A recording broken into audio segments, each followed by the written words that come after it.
Well, hey, kids, streamers, and jammers, welcome to another Park Streamers Hangout. We have a great show for you tonight, and we can't wait to tell you all about the guests that we have. But before we do that, Casual, how are you doing tonight? I'm doing good. How about you, Bob? Welcome back from your vacation, my friend. Thank you. It was wonderful, and I'm so glad I got to go on it. A lot of people are asking me, are you going to be talking about your vacation on the Park Streamers Hangout? No, but I'll talk about it when I do go live this week in the parks, and we'll be talking more about that a little bit later.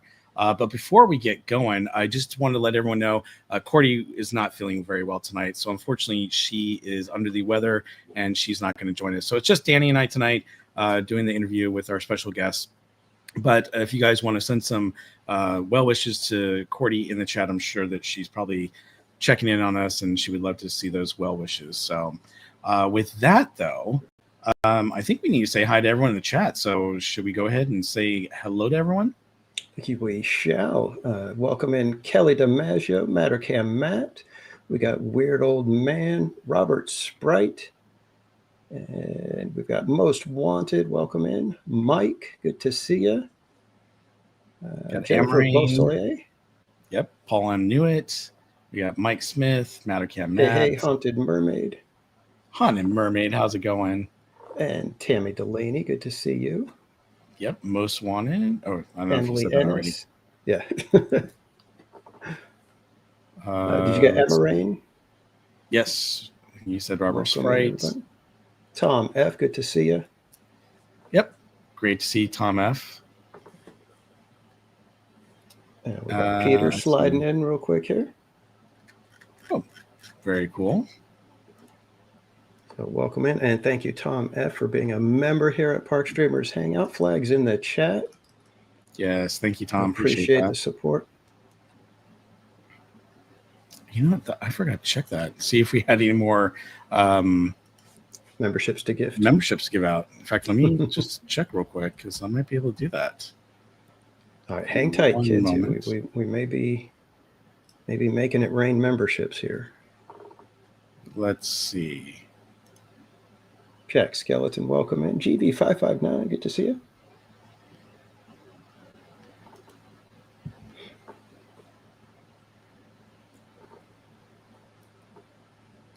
Oops, hold on 1 second. I need to switch accounts there. I forgot to check this out earlier. So, it's really cool because YouTube's been giving out free memberships to, channels, and we can give out usually about 10 memberships per month, which has been pretty cool. So let's see if we can do that real quick. I haven't gotten that on my channel. Have you gotten it on? I think it's because we have too many subs on our other channels. Oh, gotcha. Yeah. But let's see here. There we go. Let's send 5 right now, and let's see who gets it. So it looks like we have Emerine, J-Bay, Thick Lady Vibes, Tina Frazier, and Crystal Wing just got Park Streamer memberships. So that's awesome. So welcome everyone to the Park Streamers Hangout. And mods, if you don't mind sharing the membership chat link so that our new members can actually put their information in and we can send them a sticker. That is awesome. 5 gifted Park Streamers Hangout memberships to our new members. That's awesome. And yes, members here, remember, if you send us your mailing address, we'll send you guys out an official member sticker for Park Streamers Hangout. Yeah, absolutely.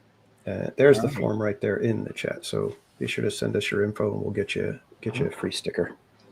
Did we say hi to GV559? I did. Oh, there we go. All right, cool. All right. Well, with that, everyone, I do want to talk about our special guest tonight. We have a couple of gentlemen who have created a really cool book that I love. Now, I had the pleasure of meeting our first guest, Matthew Reinhart, at the book signing that they did at Downtown Disney back in June. And it was awesome because, Tim Daly was there with, Martha Blanding. And then, of course, Matthew was there. Then we had Bob Weiss, who's already been on our show. And then we had Chris Merritt and Don Hahn, who's also been on our show. and it was a pleasure meeting everyone, and everyone agreed to be on our show, which is awesome. And then thankfully, Matthew was able to get Charlie Price, who's the author of the book that we're talking about tonight, on our show as well. So we have two amazing special guests. But before we bring them on, I do want to give you a little bio. So Danny's going to go ahead and read the bio for Matthew, and I'm going to read the bio for Charlie, and then we're going to bring them aboard. So Danny, do you want to go ahead and read that? I will. Matthew Reinhart studied industrial design at the Pratt Institute in Brooklyn, New York, before finding his calling as a paper engineer. His books include the best-selling Star Wars, A Pop-Up Guide to the Galaxy, Game of Thrones, A Pop-Up Guide to Westeros, Harry Potter, The Pop-Up Guide to Hogwarts, and Marvel Superheroes, The Ultimate Pop-Up Book, among many other award-winning titles. And Matthew lives in Los Angeles, California. I don't know about you, but I cannot wait to hear what a paper engineer is all about and how they do this, because I love pop-up books. Yeah, this one I was excited because to find out that his calling was paper engineer. Yeah, we'll get into it, but yeah, I've got this one's going to be fun for me. I agree. And then Charlie Price is the author of 3 Disney books: Holiday Magic at the Disney Parks, co-author of People Behind the Disney Parks, and contributor, and Disneyland Pop-Up Park Tour. He's the author of that, which we'll be talking about tonight as well. He's also the writer on Me and Mickey Vlog, and story editor on Me and Winnie the Pooh. And Charlie has a passion for storytelling and grew up going to Disneyland, which is funny because that's all we do is go to Disneyland. So, like, besides Knott's Berry Farm, and every once in a while for me, SeaWorld there. So with that, let's go ahead and bring our special guests aboard. Matthew Reinhart, welcome, and Charlie Price, welcome. Yes, welcome in, guys. Thank you so much for joining us. How are you guys doing tonight? Great to be here. Oh, we're doing great. I'm doing great. How about you, Charlie? Doing great. Well, like I said, it's crazy because we were so booked and so busy. When I met Matthew in June, I was like, we probably can't have you on until like August, September. And he was like, okay, I'm good with it. I'm like, great. Because we've been so busy, as you guys know, we've pretty much had guests for like every single week practically. So it's actually an honor. And I've been dying to have you on because I think that pop-up books are amazing, obviously. And the way you guys put this together, and obviously, Charlie, the way you wrote the book, which we're going to show in a moment, is so awesome. But I want to start off with a question for Charlie. And I kind of wanted to ask, so what inspired you and Matthew to create a pop-up book about Disneyland? And how did you bring the magic of the parks into a format that literally pops off the page? Well, actually, Matthew had come up with the pitch idea, and then I came aboard to help do all the fun kind of behind the scenes as being a passionate Disney fan and also a Disney historian, knowing a bunch about the parks, just kind of crafting it and getting to see Matthew's work progress as he went along, really also helped inspire the things we're putting in. And it's something to do with if it's your first time going to the parks, or if probably like you, Bob, you've been there hundreds of times, there's something in there for you to find. That was always the goal, because I have friends that know so much about Disneyland. I'm like, I have to get in something that they don't even know. So that was always the deal of making this book together. That's awesome. Just giving you some visuals to go with what you're saying. I love it. So Matthew, for you, paper engineering requires such precision. I mean, I was just telling you before we got the show started how I was trying to fold the book back in the perfect form without it falling apart or anything like that. So what's the most challenging Disneyland attraction or land that you had to design in pop-up form, and how did you make it work? Okay, so the most difficult one was probably, they were all hard because there's some interesting shapes that happen within the book. There's because some of these things are so small, getting Space Mountain just right in there, and making sure that most of the other things are located within. But I have to tell you, like, the one that they were the most picky about was Galaxy's Edge, because you just have to make sure. And my desk isn't clear enough, but you got to make sure everything clears right, Right. and that the Falcon is in the right place. I'm an old school Star Wars fan, so Yeah, that same one was the here. most important for me. But that one was the most. They were the most picky about that. But everything else, it kind of just falls into place. At least for me, I don't know. And the research, I mean, what do I get to do? I got to go to the parks to do the research. I mean, this is a hard job, right? For you. Yeah, Yeah. really? That's awesome. That is so cool. Yeah. And the fact that, what was it, Disney that was so picky, or the publisher? Well, usually, yeah, it was the parks team. So, they had, they were very specific about certain things. My publisher is pretty good. There's certain things that they will pick on, but really we're following what Disney wants and what their teams, are seeing. And they did tell me, of course, that the Galaxy's Edge team will be very specific. So that's something, which I appreciate, because I would rather Mhm. be given that guidance than fake it and then have to change things later. So you lost your background.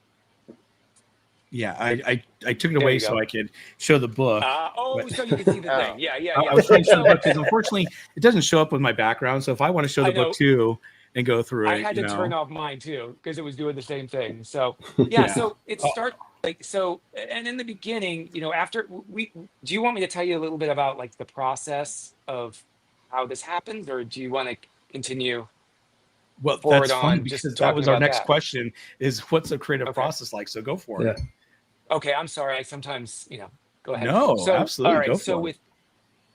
great. So with a project like this, it starts off just like with the concept, right? So we knew that we wanted to create this, and I'm going to tell you a little secret. This was initially a bigger, full scale, pop-up book. The idea was going to happen before 2020. We were thinking about Mhm. doing something in celebration of the parks, mainly for the 50th anniversary of Disney World and the other parks as well. So we were trying to figure out a way to make like sort of a big Lux book. Pandemic happened, and then, my publisher started thinking like, well, what's another way that we can go about this? So thought about what if we made like a pop-up map that you could take home with you, so you could take the park home with you after you leave. And so that started to come together. And then I started to say, okay, this is how we can do it. And then the next, first I'll draw something out. And I don't love to draw things out initially, because you can box yourself into an idea that one of two things: you might not be able to make the engineering work, or you might be able to make the design way better than that drawing. So Mhm. I'm not always into drawing a sketch of it, but I do. So I didn't. But for Disney, you always have to do something. You really want their teams to really get an idea of what's going to happen. So I drew something out roughly and how it will be all placed. And once they were okay with everything, once we got the go ahead, then I just start engineering. I just start cutting up paper. And it's really, some people think that there's some super cool like computer program that does all this. No, it's me in my studio that you see right here, and cutting and folding paper, taping, and seeing how all these pieces work together. And Mhm. that can take a month or two just for one spread. This is kind of like almost a full pop-up book just in one spread that opens up with many different, there you go, you can see, so with many different flaps that open up, and that way we can look at the entire park together and display it. So you can have it open if you want. You can look at it and you can see how everything interacts. And it was so it probably took me a couple months just to do the initial design. And that's when you'll start seeing videos. And that's when Charlie started getting in on things, and he would start seeing the videos of the early prototypes, some of which I have here. they look like they've been through the mill, because after I've made something in 3D, and it's all done initially in white, very roughly, by hand. Oh, Then sorry. the next step is actually taking apart this initial pop-up that I've made by hand and tracing all the pieces in a program called Adobe Illustrator.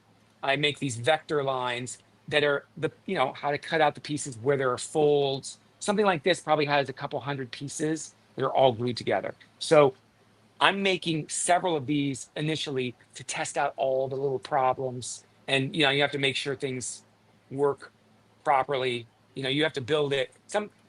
This doesn't come out. And when I always tell kids, like when I go to schools, this doesn't come out right the first time. There are so many prototypes. There are so many mistakes. And that's the other thing that I tell young people when they're making they're creating things, they're making art. Like, it's okay if you don't do it right the first time. I make mistakes constantly. I've done this for 25 years now, and I still am the king of mistakes. And they're good. It's good to make mistakes because you learn from them. And so we make the initial prototypes. We work out all the kinks, and then the next step is working with the illustrator. And now, like, Charlie was working way before, the artist was on this. But I also illustrate as well. So I draw sort of like the sketches of what the pieces need to look like. So I have these poor Rui, and Rui Ricardo is the illustrator on this book that I worked with. He had to look at all these pieces of all these different rides everywhere. And I mean, and sometimes you need the top of them, sometimes you need the side, and everything is labeled out.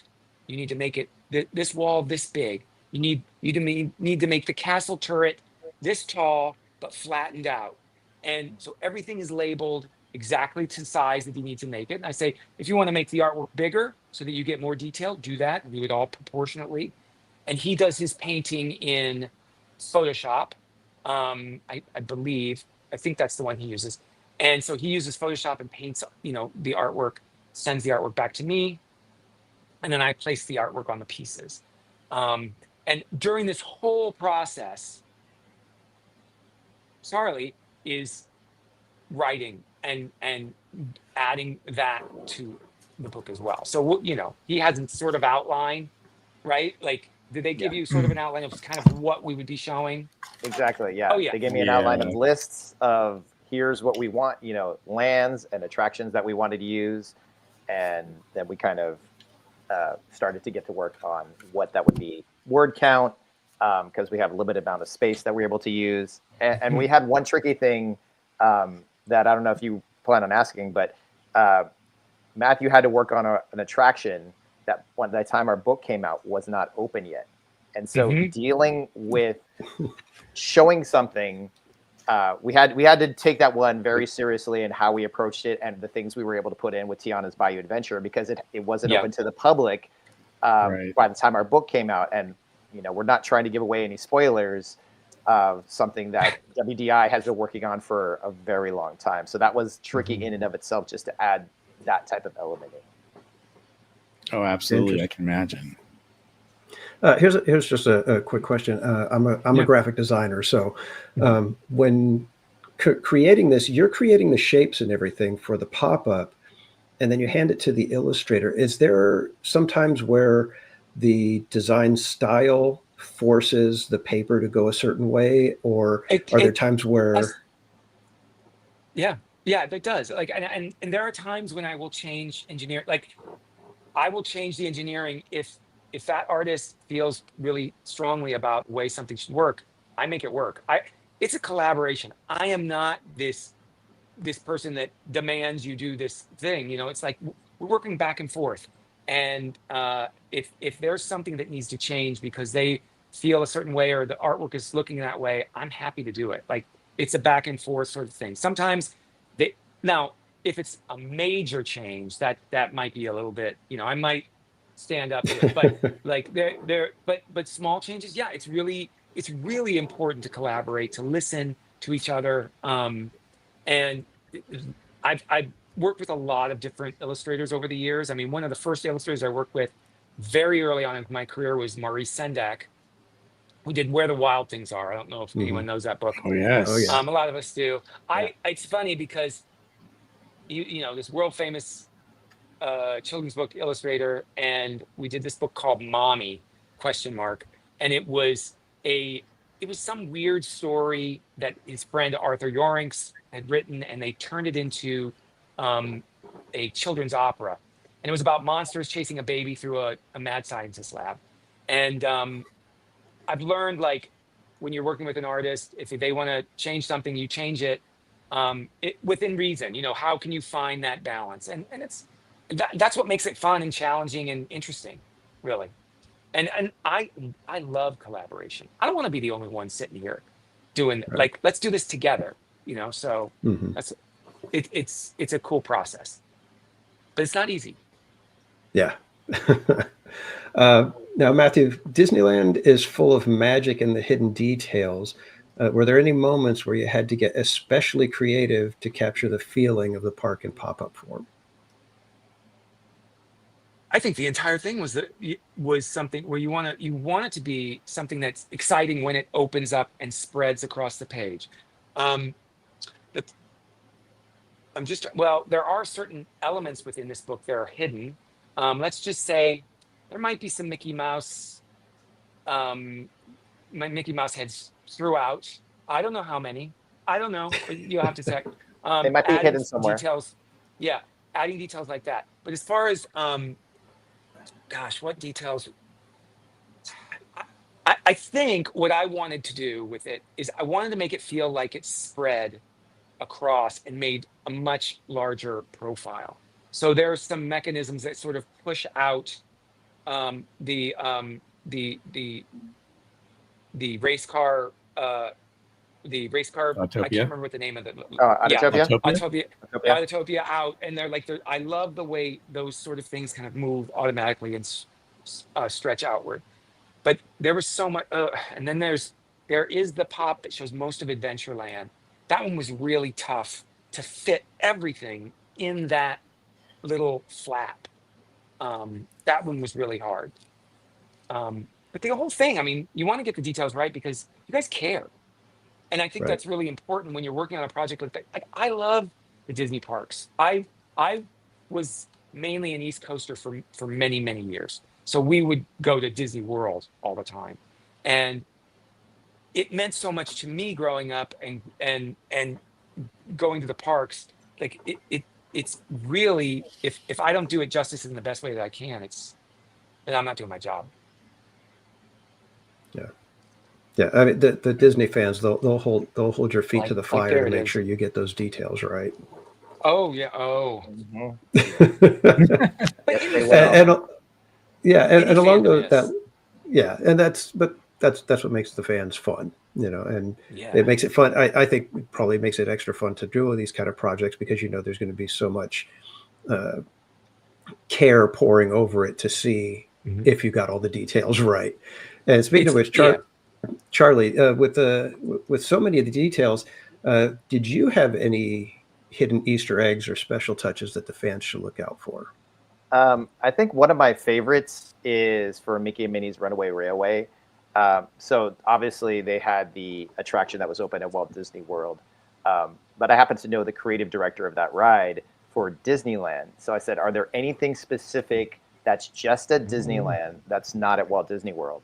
And I actually used to work at the parks back when DCA opened, so I'm familiar with the backstage area. I was in security. And he had mentioned N18 and N19, which were two buildings that were torn down to then build the show building there. And you can find them in the attraction. So we were able to include things like that in the Five and Dime. The sign for N18 and N19 is really, really hard to see. But if you know where to look, which credit to my friend, he gave me a list of things. And obviously everything has to be vetted. But because I've had a lot of relationships with different people at Imagineering, I was able to gain access to a lot of information to then put in the book. But that was one of the ones that I was like, I have to get in something that Yeah. Bob wouldn't know about when he reads the book. So that it's because I have friends that would call me on it because they are the type of people that know every bit of trivia. And then I have the other spectrum, which people that in my life who've never been before. So it was kind of trying to find that balance. But that one I was particularly proud of. to add something special that no one really knew about. Well, I think it's really cool too because in their little booklet here for Mickey and Minnie's Runaway Railway for this section right here, you actually put, and this is kind of cool, attraction uses the same tritone whistle from the 1928 Steamboat Willie to create the locomotive whistle. And as you said, there are two tributes to previous tenants. The N18 and N19 musical group poster is a reference to the two former backstage rehearsal buildings. So you actually put that in there, which I think is pretty cool because not everyone will put those little, Easter eggs into the actual book. And I think that's what makes this so special. It's like, it's not just a pop-up book. You have some really cool details in this little booklet for the attractions as well. So that's awesome. That's also credit to our editor too. He was able to kind of push for those. And also our, as Matthew has established a relationship with Disney, as do I think you're always trying to push the line. Where's the line of what we can include? And then they tell you where the line is and you go just before it. So that was something that, because we had those relationships, definitely helped in the process of the book. Yeah, I agree. Yeah. And those details matter. That stuff matters. And if you can share it. And when we were initially coming up with the idea for the project, I think I wanted 1,000. Like, this is just me. I remember I'm this like, one. I want 1,001, different facts, because I, of course, he's got to be bigger. It's got to be, like, what can we do with these things? And like, the fact that we can get them in there is astounding. And you did such an amazing job of filling out those facts. Well, it wasn't as obnoxious as mine. He did it in a much more beautiful way than I would have done it.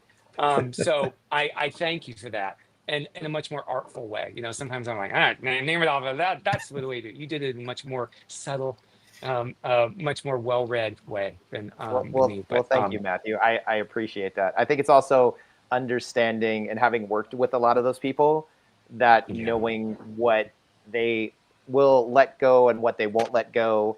Because as Matthew can agree to, the parks are very particular about what gets out in the public. They really want to make sure that it represents their park. But as you talked about, it's the details that so many people love and cherish. It's like, that's what you need to put in, because those are the things that people admire. They love the big attractions, but they also love the details. And it's very, very important to people. And it's what separates it from a lot of other places. So if you don't have that, then it's not the same. Gotcha. So the Matthew, stories matter. The stories matter. Those stories, like whatever behind it, they matter, they stick, and it creates that love forever. I mean, I'm an old Star Wars fan. From I've collected Star Wars figures since 1978. And you don't want to know how many I have. And that's what I loved about Star Wars, was the detail. Like, what's that character back there? Yeah, that's so-and-so. He, lives on this planet. He's from this, and he does this, and Disney does that everywhere. And now Star Wars is part of Disney. So it's even better, So, the details are definitely important. Yeah, absolutely. And by the way, everyone in the chat, I'm seeing some questions in there already for our guests, so I'll definitely start starring those. If you guys have questions, go ahead and throw them in the chat, and then Danny and I can save those for our Q&A a little bit later. So Matthew, you've obviously brought worlds together like Star Wars, Harry Potter, Marvel to life in your pop-up books, but how did creating Disneyland pop-up park tour compare to those projects? Oh, they're all different, right? I mean, in each one, I feel like they're all different, and they all have something special about them. And I try to do something in every single book that I haven't done in others. What was interesting about the park tour was, just cramming everything in, the complexity of all those little shapes. There aren't necessarily as, there's a few things in there that are different that I've done, but just making sure that everything is there and that it fits in a relatively close, like, obviously it's not the exact sort of proportions, because you want to really bring up the castle and then you want to make other elements large. So it was almost like we're looking at a map, but you're looking at, like, I wanted a 3D map of the maps that we get when we go to the parks.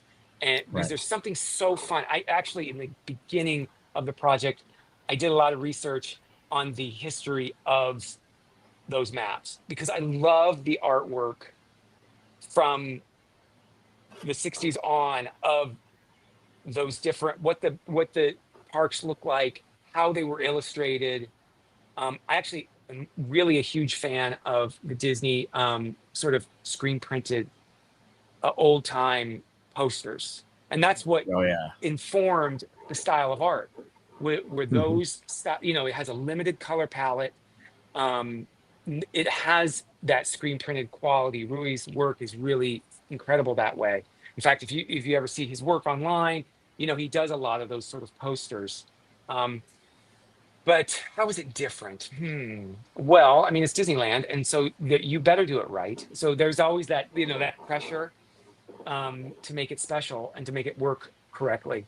Um, but I don't know. Each project has its own special place in my heart. Like they're all like children in a way, Mhm. and I can't really choose which one is the favorite. Of course, this one's my favorite now. But yeah, it's I don't know. It was definitely cramming everything in, making sure everything was represented. Very cool. So, Charlie, let's talk about you and your co-authoring the holiday magic at the Disney parks. What was your favorite holiday tradition or detail to discover while you're writing that book? Ooh, that's a good question. So for that particular book, we were able to go to the parks at every hour of the day and night. And one of my friends, who during the holidays he has two names. He's either Boo Ryan or Elf Brian Sandel, who is since retired from Disneyland, gave me a 2-hour tour of the Haunted Mansion, and it was fantastic. And he would tell me where he found things for Haunted Mansion Holiday. For instance, there's in the Madame Leota scene. If you see this, it's a little tree that has different like chains and levels. He found it at a garage sale. And I'm like, just things that you wouldn't. Someone's probably riding that ride, be like, I used to have one of those. That type of thing is amazing to think about. Or underneath Madame Leota, there's some grates because originally they were going to have fog come in, but they decided not to use it, and it's still there. Or how they would have the old paint cans that they would just cut a hole out of, and then that would be the lighting source. And they had that until a couple of years ago because that's just how they worked. And then you start to realize the reason that a lot of these overlays work in certain attractions is because they were theatrical buildings. They were big, boxy show buildings, where in some of the newer attractions, they are built very much for that attraction. So there is not as much space for lighting and decor as there were for some of the older attractions. So seeing those types of things was always very is very interesting. And then really learning about traditions of how do you introduce a holiday to a culture. And it's usually with everything that they do, it's very grassroots at first, and then they find something that clicks and they start amping it up, and it keeps going and going and going and going. And you just realize that, as Matthew talked about, nothing was perfect when it first started. They had something happen, and then they're like, oh, people do like Halloween, and they want it at Disneyland. Like that happened from an event from Kiss FM, which is a local radio station, where if you went to the park on Halloween Day, which was a Monday in 1994, between 6:30 and 8:30, you got in the park for free if you were in costume. The park was at capacity, and all the surrounding freeways in Anaheim area was a 4-hour traffic jam. And the Anaheim police said, please do not do that again. And Disney's like, oh, I think people like coming here during Halloween. That, if you notice the next year, that's when things started. Like, so there's all these things of discovery that would happen, and that would just lead to other events. So it's a very, very fun project. Took us 5 years to work on it. Really 10 since when Becky originally pitched it as a Christmas book, and it just evolved. But we had so much fun working on that behemoth of a book. It's 7 pounds. It's a massive book. Yeah, it was like 384 pages. I mean, it's massive. Yeah, wow. 1,900 pictures, 1,881 to be exact. That Wow. It is took amazing. 85,000 pictures to get to that point. And most of And- that was Yeah. my co-author, Graham Allen, who took about 80,000 of those pictures because he's a Wow. professional photographer. So yeah, it's very, very fun to work on. Well, and I'm sharing the Amazon link right here. So if you guys want to check it out, you can find it on Amazon right now, $26.13. There you go. It's your list price. But yeah, it looks like an amazing book. And I love books like this. I think my wife probably is like, stop buying books, Bob. We have too many, especially Disney stuff. But yeah, I think it's amazing seeing what you guys have put together here. Or at least, sorry, Charlie, with you and you know, Graham and obviously Rebecca. That is just a really cool book. But I think The I'll amount of turn it over work. to Danny. Wow. Yeah, Yeah, it was intense. Yeah, that's what's so amazing. amazing. You guys really did a great job of putting something like this together. Yeah, I think, well, because you have someone like Becky Klein, who is such a wealth of knowledge. And kind of what would happen is I would make a joke about something and Graham's eyes would sparkle and Becky's head would shake because she knew that we were going to concoct something for us to try to do to get more pictures. I mean, it's the largest book Disney's ever done, and we could have made it twice as big. It actually was supposed to be half the size. And because we had so much material, and you just start to realize, I think the most fascinating thing is how someone celebrates a holiday, because even if it's in the same area, even my own family, like my sister and I celebrate Christmas a little bit differently. So you just start to see of like what resonates with someone. And really the book is supposed to be, if you took that picture, you're like, oh, I have something similar to that. Or you could show that to someone, because 66% of that book, we took new pictures because we didn't want it to be, oh, this is all taken from past pictures. They're just trying to do it. It goes back to Matthew's point. It's because we care. You add in those details because you know, as someone who loves the parks, this is what the guests should get, and this is what they expect. Mm-hmm. Yeah. Yeah, share that passion, share that Mhm. love for it, because it excites other people. And I am always honored that I can share my, I have a passion obviously for creating in paper and all that, and to be able to share that with and to be able to create, these worlds, to be able to recreate the parks for a Disney lover like that, or somebody who's new to the parks, whomever, to share that is kind of a gift. Yes, it's a job, and we gotta pay the rent, you gotta do all this stuff, but like it's a pretty good way to pay the rent. It's a pretty exciting way.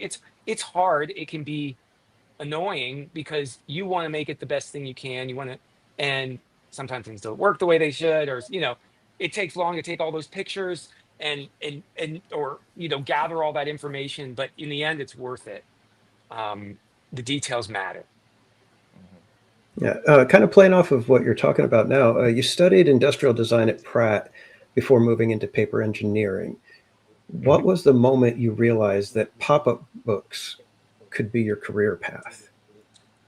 Well, okay, so I have a really weird career journey. I initially was for my undergraduate, I studied biology. My parents wanted me to go to med school. I got into med school. I took a year off, lived in New York City, and I was like, I don't want to do this. I'd always been interested in art. I actually wanted to be a toy designer. I really wanted to. That's what I went to Pratt for. I went to. I wanted to work at Hasbro and design Transformers and or Star Wars figures or whatever. Like they were doing Star Wars figures at the time, and that's what I wanted to do. But I couldn't get a job, and they wanted me to move. At the time, I was trying to get an internship at Kenner, which was the toy company that originally made Star Wars figures. But it was in Cincinnati. I didn't want to go to Cincinnati. Thank God I didn't go, because they ended up closing down Kenner and everything moved to Pawtucket to Hasbro. So I was working and helping somebody. His name is Robert Sabuda. He makes pop-up books, and I was just helping him. I'll give you. I needed the money, and it was I didn't have this thing where I was thinking about pop-ups all the time. I made stuff with it, like models, and I would build stuff and things like that out of paper. But I didn't think like, oh, I'm going to make these pop-ups. I had one pop-up book growing up as a kid. And my sister destroyed it within, an hour of owning it. So, whenever I thought about pop-up books, it was like, oh, you mean that book that has the headless dinosaurs in it? Like, because that's what I thought about. And so I started helping him, and it just like clicked, but it took a while because in the beginning, the work, it's hard. You have to fail a lot, and so I started helping him, and there was a point where I just wasn't finding toy jobs, and I realized like I'm getting pretty good at this. Like maybe I can sell a book. So I made I made a pitch for a project. I made a prototype, and I was able to sell it. And like it was then around early in my career when I was still helping Robert. I was like, this is kind of working for me. And to tell you how like it's 25 years ago, we were learning how to use Adobe Illustrator and Photoshop back then. So that's how long that's been going on. I remember when we were working on one of his books, like I remember calling in for tech help. Like you would call to ask for that. It was wild. What's the call? Yeah, exactly. Those things that we never answer anymore. So it was like very early on, probably at least a year after being sort of an apprentice helper of Robert, that I was realizing that like it clicked, and that paper, the paperwork. And what I really love about paper engineering is like I'm constantly learning new things. I would be bored if I did the same thing all the time. I would be out of here. But there's like I have this sort of. I'm sorry, I'm talking so long, but I have this sort of mantra about paper engineering and creating. Is like you learn a rule, you break the rule, you learn a new rule, and then you repeat. So you're constantly building on things that you've learned in the past, but then breaking them and finding out there's other things you can do and pushing boundaries, because I would be bored. So even if a book is simple, like I try to find something new or something different about it that we're doing even if it's just one little aspect, one little thing. I find that rewarding. So it's a cool job. It's a weird job, and it's unnerving, but it's also wonderful at the same time. You know about this, Charlie. Like it's hard to be a creator like that. Writing is hard because I do it occasionally, but I thankfully only have to write little blurbs. And how dare you talk a lot on a podcast, Matthew? No, yeah. Yeah, but I go like this. And Matthew, the reason you couldn't get that job is because there was a guy who was the approver of the Millennium Falcon toys for 40 years. So he wasn't going anywhere during that time period. So you didn't have a shot. Yep. I know about that guy. I know about him. Yeah. It's a weird, and I'll tell you what I did in New York, which was super weird before I started going to school for art. And I had to like convince my parents at the time, because my dad's an oral surgeon and he wanted me to be, you should be a doctor, and whatever. But I worked at this place called the Eye Bank for Sight Restoration. And it's not a money bank. It's an eye bank. So I took out donor tissue for corneas. So I would go to the morgue and I would remove donor tissue. And that's when I realized, like, okay, I don't want to get into this medicine stuff. Yeah. So, and for Matthew's next horror pop-up book, he has the eyes all pop out, hit the back of the head. Oh my gosh! You pull the tab, and all the pieces come out. Here's the cornea. Yep. I have a funny story about that, but I'll let other people talk. All right, Charlie, contributing to the people behind the Disney parks must have been inspiring. Was there a particular story of an Imagineer or cast member that stuck with you? There is one Imagineer is the reason that I did that. Kim Irvine, who has recently retired, soon to be Disney legend, I can imagine.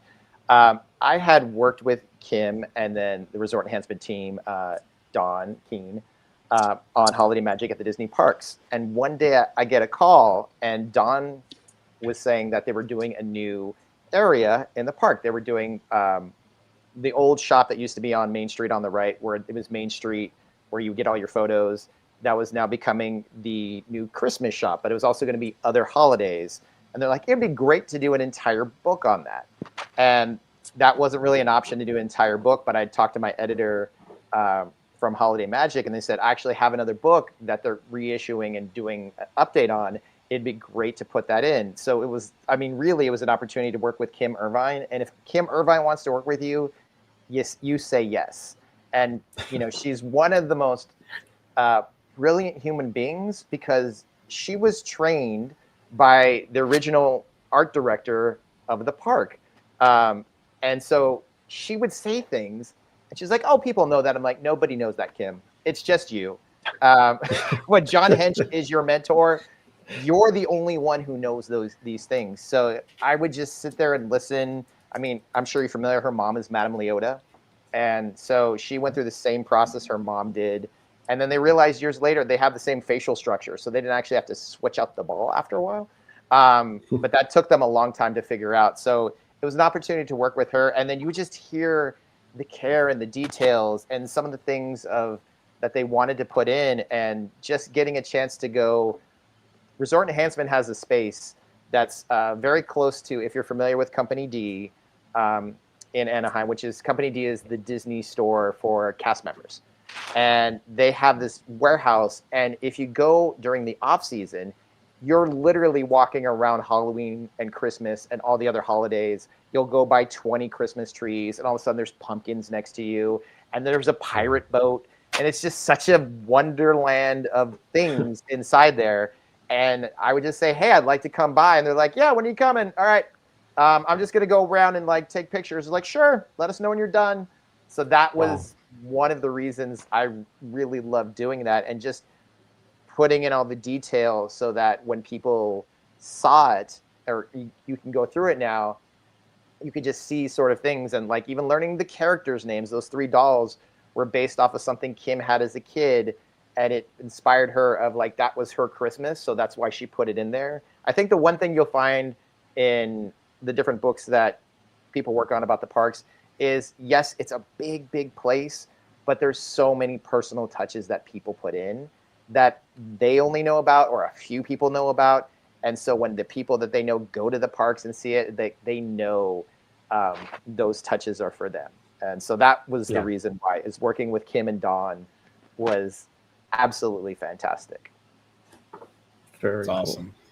So, That's amazing. Matthew, out of all the pop-up Yes. books that you've made, do you have a personal favorite, either because of how it turned out visually, or because of your own connection to the park, or what's your favorite so far? Or to of all your a book. pop-up Well, books? it's hard. Like I said earlier, like it's like your children. You can't really say, oh, I like this one the best. There are aspects of each one's that I really love. Like if one of my favorite books was my Star Wars book from 2007. We're gonna re-release it again, hopefully for the 50th anniversary in 27. It's called Pop-Up Guide. It's currently out of print. Sorry, everybody. Sorry, it's out of print. Good luck getting it on eBay. But we're gonna re-release it. I think that it's going to have a limited edition re-release, maybe for Deep 23 or no, Star Wars Celebration. And then there'll be another more mass market one.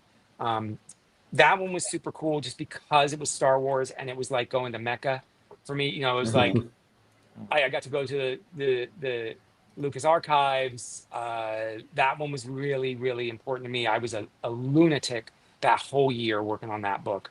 And I got to do the art, illustration, writing, and everything for that. And it was a New York Times bestseller for many, many weeks. And I was so like, here's this thing that it holds a special place.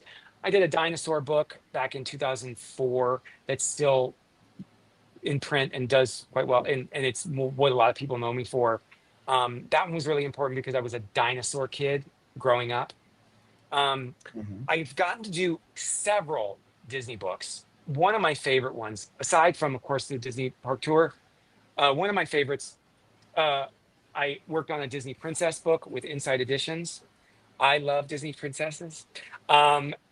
Ariel and Little Mermaid is my favorite Disney movie because it was the one that brought it all back. And I remember going to see it in the theater several times. Let me tell you, you go to karaoke with me, when I do Poor Unfortunate Souls, I'm going to bring down the house. I know how to do it. Hold you to that. I'm going to hold you to that. Oh, yeah.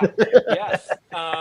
So this one is really amazing. There's some really cool stuff in this. It means, and because I got to do Little Mermaid here, and if you can see, like, you can see her, it's like part of your world, you know, she's doing that. And then this part pops up, and then it transforms into Kiss the Girl. So like 2 different scenes, and the character is in place. Wow. So this one was really amazing to do. I also got to do a Nightmare Before Christmas pop that was just unbelievable. I did 2. I did one that is out of print, unfortunately, on getting it back, and then a new one with Inside Editions that is a smaller sort of one-off pop storybook that, you know, pops up and turns from Halloween Town to, let me pull a little tab.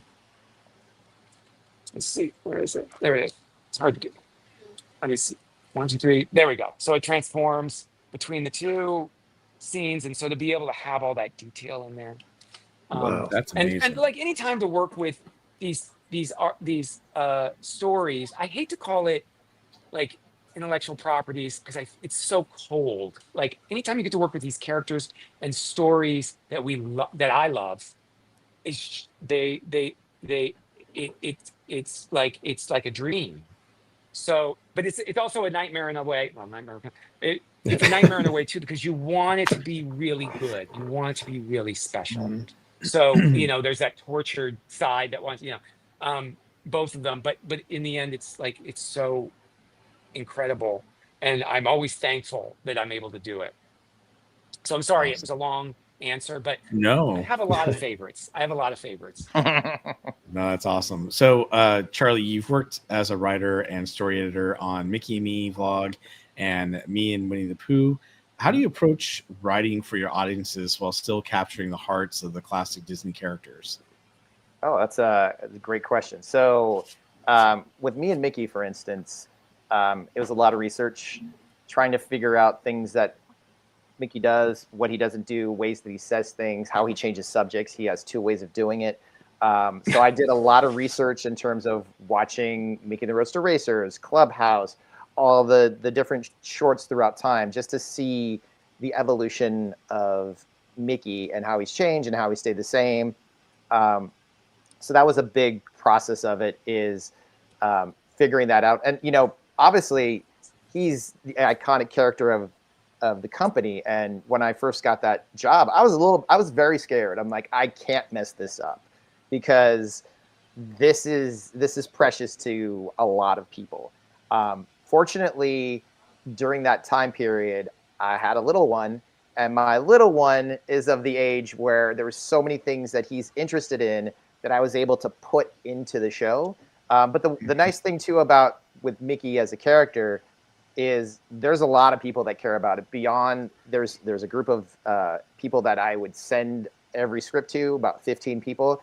Beyond them, you have the voice of Mickey, Brett, and he knows things about Mickey that, you know, if he would say, oh, Mickey wouldn't say it that way. Be like, well, man who's been doing this for 15 years, how would you say it? And then that's what you would go with. Or we would have our voice director would say, I feel like he would do something a little differently. So as Matthew kind of talked about earlier, it was a very collaborative process working with Mickey. And it's also about, you know, what are we trying to have Mickey do? And as Mickey as a character for the vlogs, Mickey's a curious character, first of all. And as a vlogger, you need content. So you could have so many different things. And then with Me and Winnie the Pooh, it was a sister show to another show called Playdate with Winnie the Pooh.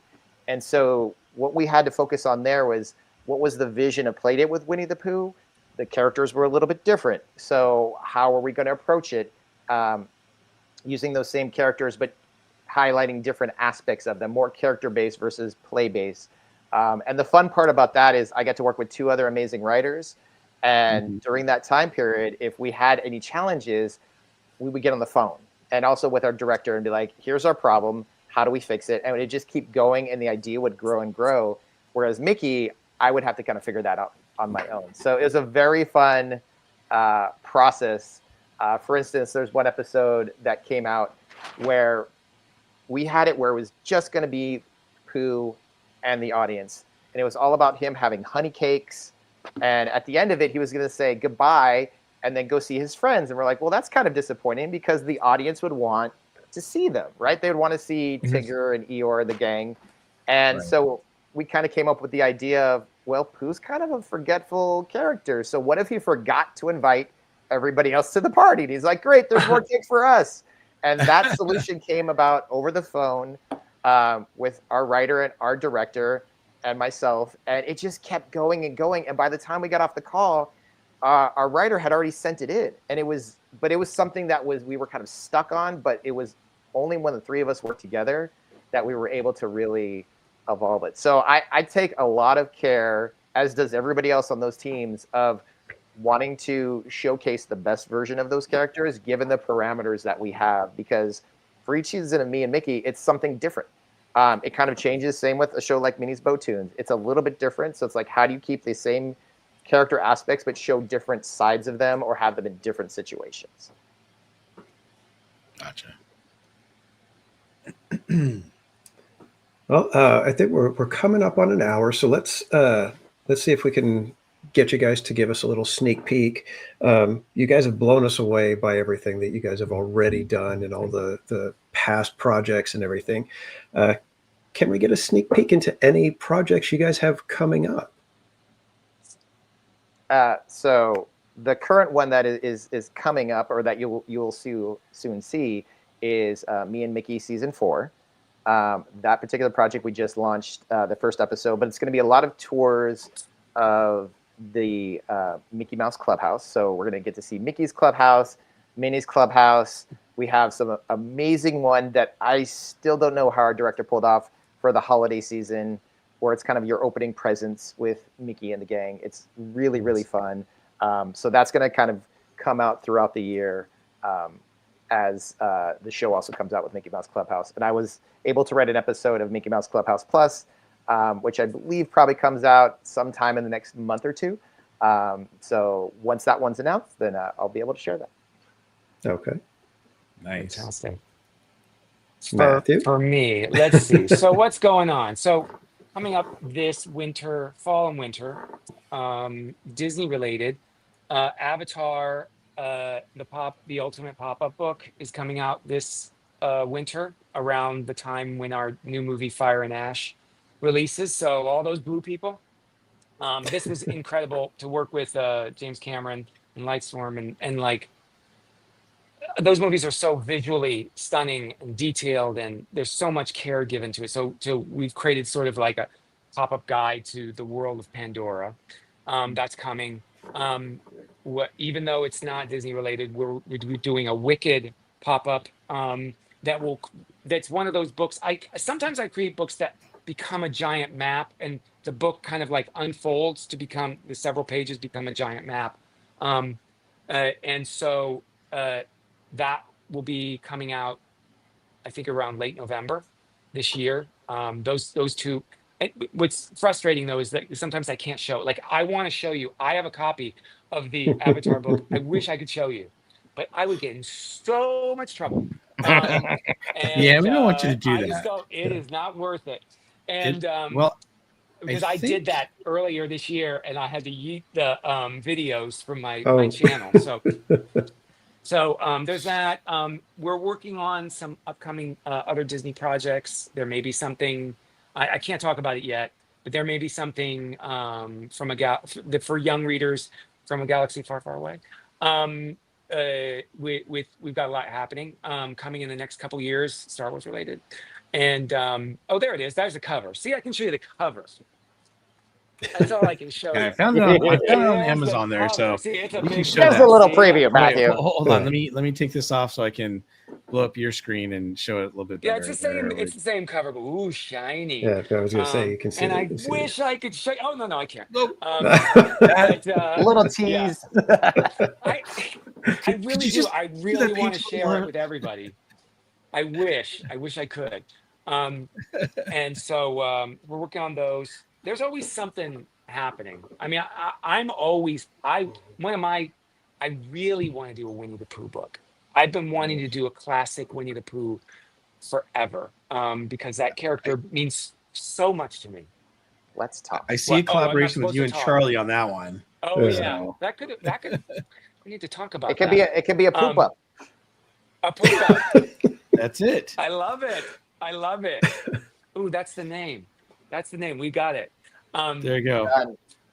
And I've You always saw, you wanted to saw the also magic do, happen like, here, guys. Yeah, you saw it. Park Streamers are And I've going to always wanted publish to it do with. a Mickey, like a Mickey tribute, like a big Mickey tribute book, and maybe that might happen at some point in the future. We've talked about it. That is really cool. All right. Well, thank you so much for sharing that. I know we have a bunch of questions for you guys kind of sitting here in the background. So Sure. let's go ahead and get. Oh, well, first of all, Jenna says that Matthew looks like Rob Lowe. I do. Thank you. Old Rob Lowe or new Rob Lowe? Yeah. No, thank you. That's very kind. All right. We're like GV559 this. We're says, like this. is What's there the a standard thickness of paper? Yeah. I use, I think it's 180. No, wait, no, it's 80-pound cardstock.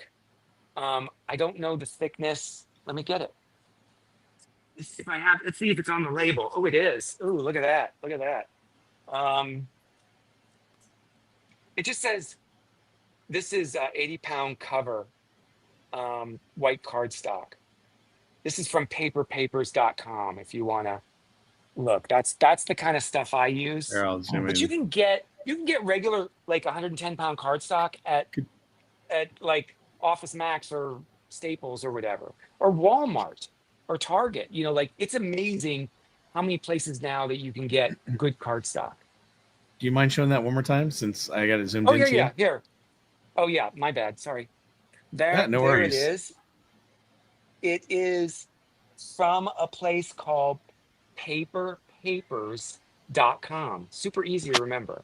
I love this place. I love this one. And I've been ordering it from there for like a decade. But like I said, you can go to Target, you can go to Walmart, you can go to, all different kinds of stores now and get just regular like 100-pound or 80-pound. And that's just the weight of the paper. For some reason, that's what they say. But I don't know the exact. I'm not good with the width. Sorry. So I'm going to take this question just a little bit further. If you were looking to get into creating pop-up books, where would be a place to start if you're just going to be doing it as a hobby, let's say? Do you on your YouTube channel, do you give tips and show, hey, if you're totally, if you're trying to do this little technique, this is how you do it kind of thing? Yes. Yeah. So certainly go to my website go to my YouTube channel. My website is old. Okay. So I have to redo it.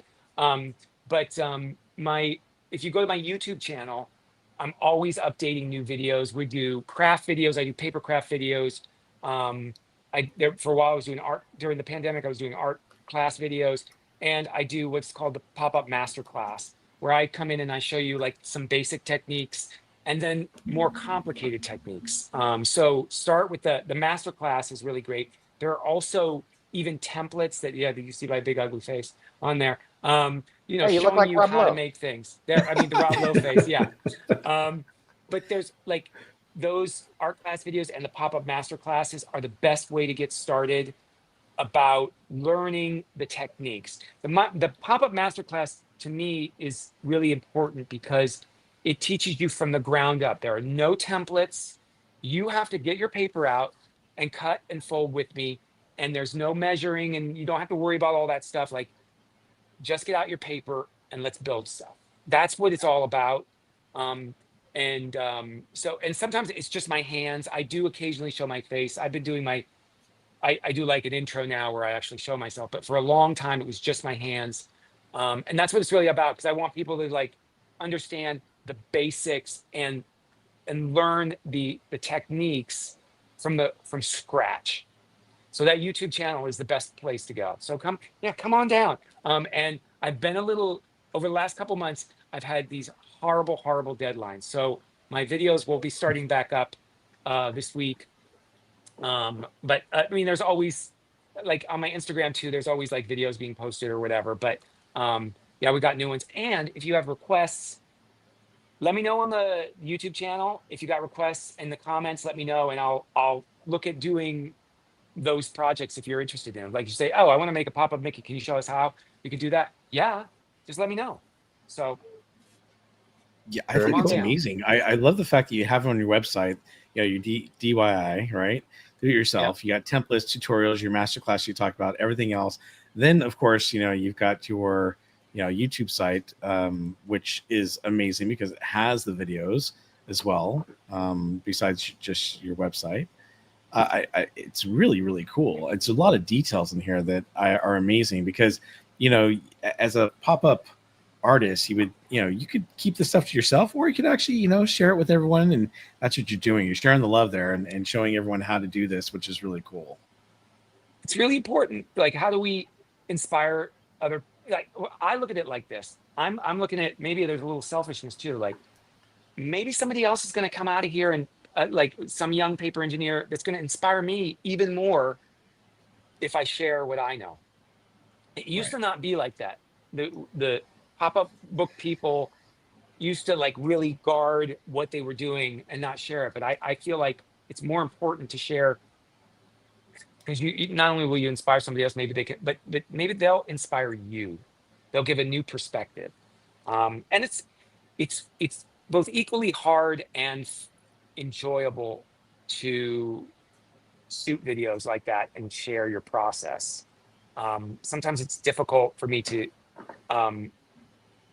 talk about, okay, first I fold this. You know why I fold it? Because I fold it like this, because it does this and it does this. Like, I'm not thinking about that. It's rote for me. But to think about it, to explain to somebody is challenging and keeps my brain going too.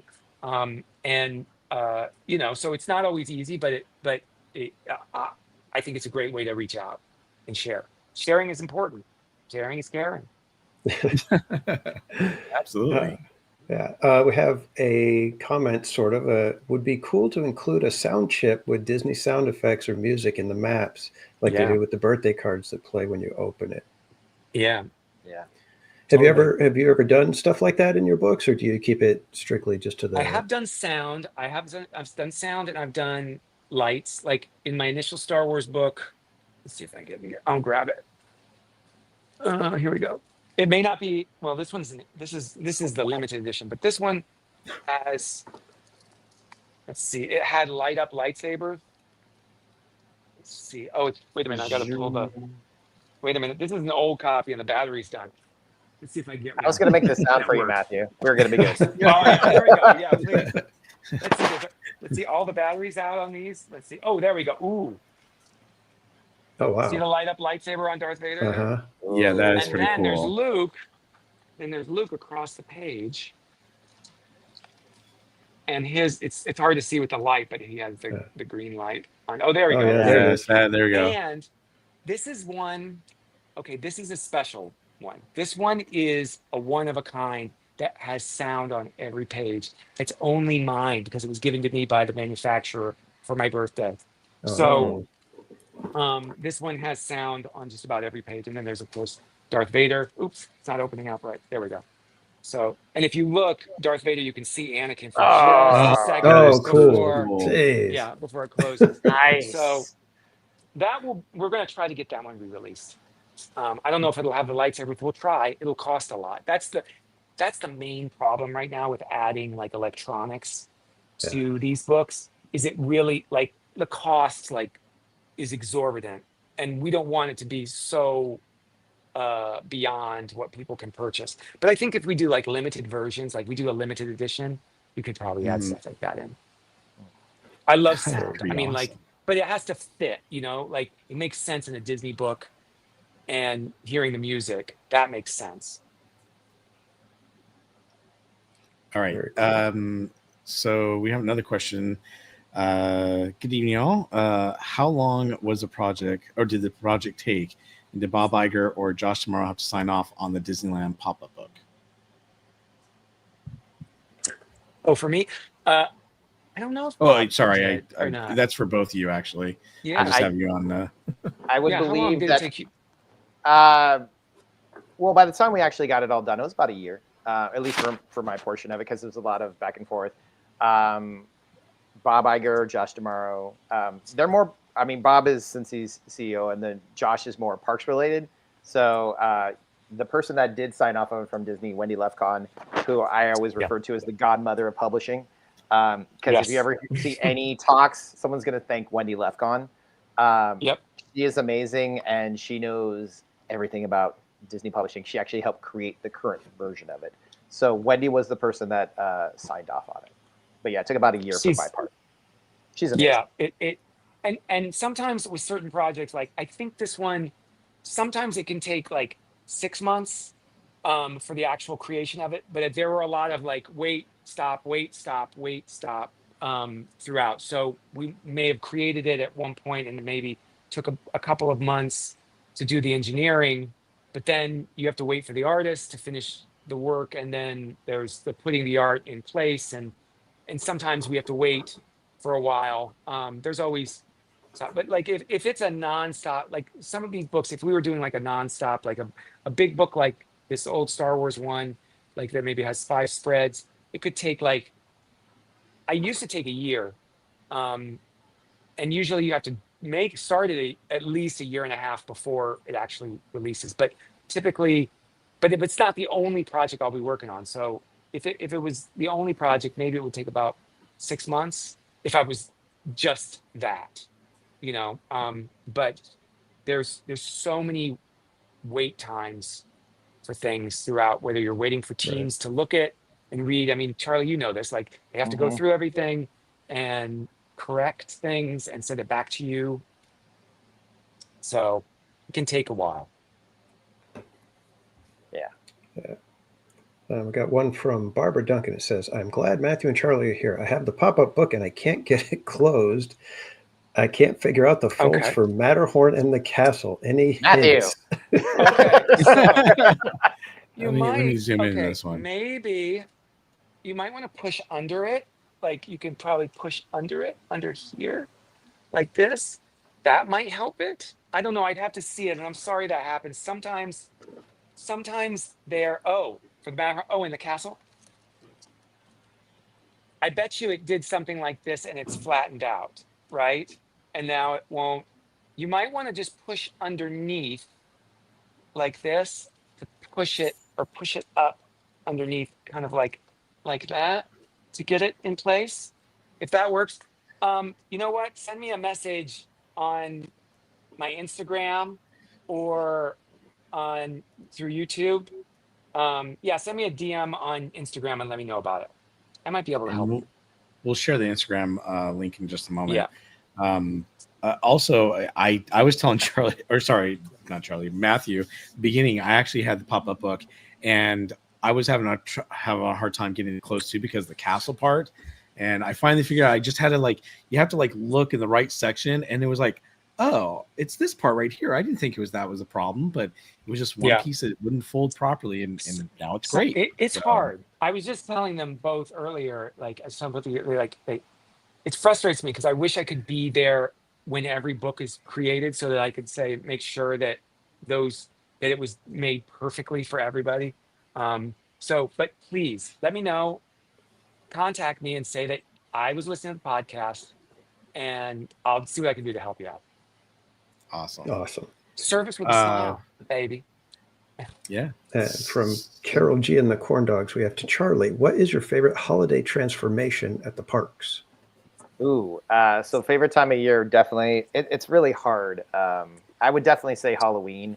I've been there for the overnight transformations, and if you've seen some of their specials that Disney has done, the real magic, I feel, is just watching how meticulous these groups work together. So, for instance, Halloween, if you notice, if you go the day before, all of the plants and the decor are different. So if the horticulture team, for instance, they can't just plant half the planters. So they have to do it all in one night. They plan everything a year in advance.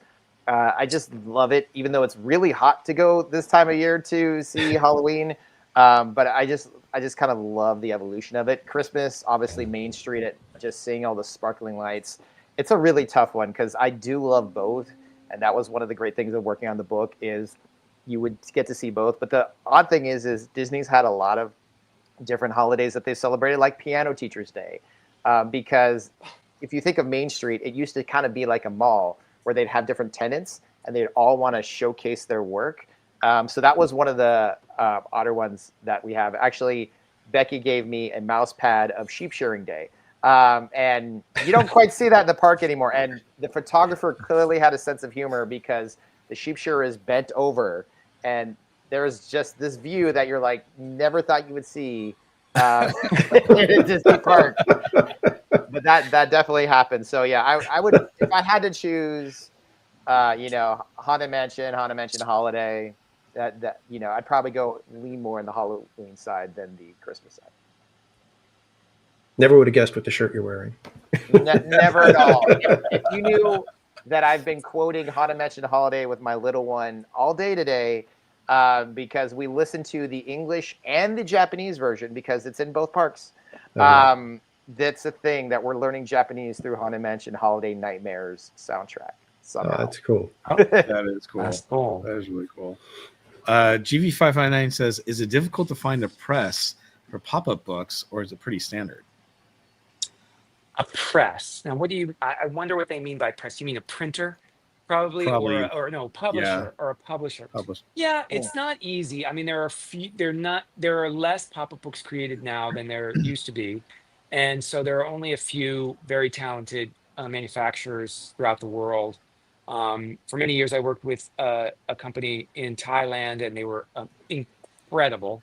And now we have other people that we work with in different parts of the world who are so talented with creative. We don't realize all the manufacturing that is done of all the objects from iPhones to furniture that are made by hand. There are machines that do portions of it, but a lot of things have to be assembled in some sort of way. Action figures, I mean, we're seeing all those back there. Like someone is spraying the face on the figure, and then someone's handing it off, and someone's putting the arms on. So the hand assembly is a really important thing. All over the world, there are different places. Typically, mine are in the Far East, just because they're just more talented with assembling those things. But there are also some really great, some in North America and Central America for pop-up assembly.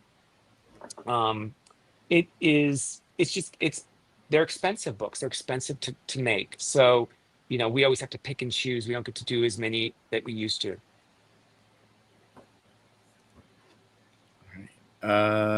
Carol G says to Matthew, what part of building pop-up books do you find the most rewarding?